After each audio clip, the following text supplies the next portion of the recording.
مغربی دنیا اگرچہ اسلام کی سخت مخالف رہی ہے اور سمجھنے کی بجائے اس نے اس مذہب سے ہمیشہ ہی جنگ برپا رکھی ہے، لیکن اس تمام دور میں انہی میں سے بعض مفکرین ایسے بھی گزرے ہیں جنہوں نے اسلام کو سمجھنے کی سنجیدہ کوشش اور اپنے ہم مذہبوں کے ملامت کی پرواہ کیے بغیر اس کی خوبیوں کی برملا تعریف کی ہے۔ انہوں نے اقرار کیا ہے کہ دنیا میں اگر اسلام کا ورود نہ ہوا ہوتا تو دنیا آج کے دور تک محض گھسٹ گھسٹ کر چل رہی ہوتی۔ ان مفکرین نے واقف کروایا کہ تصور میں اتارے جانے کے برعکس اسلام خون آشامی کا نہیں بلکہ علم و تہذیب، امن و آشتی، حفظان صحت، آزادی رائے اور عمدہ طرز حکومت کا داعی مذہب ہے۔ ان کا کہنا ہے کہ ان کے ساتھیوں نے اسلام کا صرف تعصب کی نظر سے مطالعہ کیا ہے، ورنہ اگر حقیقت کی نظر سے وہ اس کا مطالعہ کریں تو دیکھیں گے کہ اس جیسا انسان ہمدرد اور علم دوست مذہب دنیا میں اور کوئی نہیں ہے۔ خواتین و حضرات، ٹم والیس یہ ایک برطانوی مصنف ہے جس نے اپنی 260 صفحات کی انگریزی کتاب وٹ اسلام ڈڈ فار اس میں کھلے دل سے اعتراف کیا ہے کہ عیسائیت کے برخلاف جہاں ہر مذہب کو کچل دینے کی دائمی پالیسی برپا رکھی جاتی تھی، اسلام نے روز اول ہی سے تمام مذاہب کو برداشت کرنے اور ان کے پیروکاروں کے ساتھ رواداری برتنے کا صلح جویانہ راستہ اپنایا تھا۔ الہامی قوموں کو اس نے ایک عمدہ نام اہل کتاب کے ساتھ مخاطب کیا تھا۔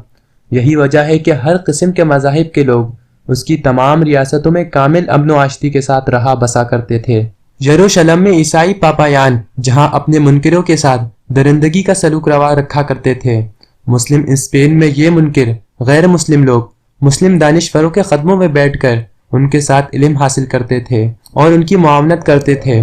اس وقت جبکہ تمام یورپ جہالت کی اتھاہ گہرائیوں میں ڈوبا ہوا تھا، مسلم اسپین علم و سائنس کی روشنی مسلسل بکھیر رہا تھا۔ مصنف کہتا ہے کہ عیسائیت کے برعکس اسلام میں پاپائیت اور اس کی سلطنت و ٹھاٹ بات کا کوئی وجود نہیں تھا۔ وہاں بس سادگی ہی راج کرتی تھی اور سب کے سب قرآن کے آگے جھک جانے کو اپنی کامیابی سمجھتے تھے۔ مذہب کی جبریہ تبدیلی کو اسلام نے کبھی اچھی نگاہ سے نہیں دیکھا ہے، وہ تو بس محبت اور رواداری کو ہی ترجیح دیتا تھا اور اپنی ماتحت غیر مسلم آبادی کو اس قدر عزت سے نوازتا تھا کہ لوگ دیوانہ وار اس کی جانب از خود کھنچے چلے آتے تھے۔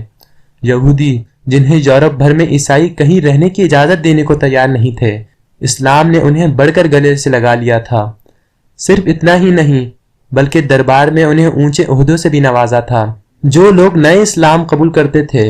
الہامی کتاب ہونے کے باعث وہ لازماً قرآن کا مطالعہ بھی کرتے تھے۔ نتیجہ یہ ہوا کہ پوری اسلامی دنیا میں خواندگی کا تناسب از خود ہی بڑھنے لگا تھا۔ قرآن چونکہ انسانی جسم اور کائنات میں غور و تدبر پر مسلسل زور دیتا تھا، اس لیے قرآنی مطالعے سے سائنس کا عروج بھی خود بخود ہونے لگا تھا۔ بغداد میں خلیفہ المامون نے جو ایک شاندار بیت الحکمہ قائم کیا تھا جہاں تمام یونانی علوم کا ترجمہ اور ان پر تبصرہ کیا جاتا تھا، اس کے باعث قدرتی نتیجہ یہ نکلا کہ چین سے باہر کی تمام دنیا میں بغداد علم و ہنر کا ایک ایسا طاقتور شہر ابھر کر سامنے آیا جسے بلا شک و شبہ اس وقت کی دنیا کا سب سے عظیم علمی و ثقافتی مرکز کہا جا سکتا تھا۔ یہ بات بھی اپنی جگہ بہت اہم ہے کہ وہم، گمان اور محض عاقلانہ احکام کی تابع داری کی جگہ اسلام میں عقل و شعور کے استعمال پر بہت زور دیا جاتا تھا۔ اندلس میں پائے جانے والے کثیر الموضوعاتی مضامین والے اسکولوں اور جامعات کا جال بچھا دیکھ کر بعد میں عیسائیوں میں بھی علم کا ذوق پیدا ہونے لگا تھا، جنہوں نے اسی باعث بعد میں برطانیہ میں کیمبرج اور آکسفورڈ طرز کے کالج قائم کیے۔ صرف یہی نہیں بلکہ مذہبی ہم آہنگی کے جذبے کے تحت عیسائیوں، یہودیوں اور مسلمانوں تینوں کی تعلیم گاہیں ان کے ہاں ایک ساتھ کام کرتی تھیں، جہاں ہر مذہب کے اکابرین اپنے مذہب کی آزادانہ تعلیم دیا کرتے تھے۔ مسلم حکومتوں کا ان کے معاملات پر کوئی دباؤ نہ تھا۔ یہی وجہ ہے کہ ان کے زیر سایہ رہ کر یہودیوں نے اپنے مذہب کا بے بہا علمی کام کیا۔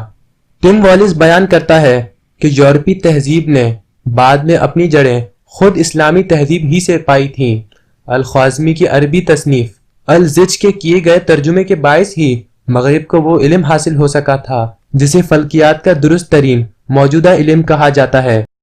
ایک عظیم مغربی دانشور برنارڈ آف چارٹرس نے مسلمانوں کو شاندار خراج عقیدت پیش کرتے ہوئے کہا تھا کہ اگر ہم آج یہاں اس دور تک پہنچ سکے ہیں تو اس کی وجہ خود ہماری اپنی صلاحیت نہیں ہے،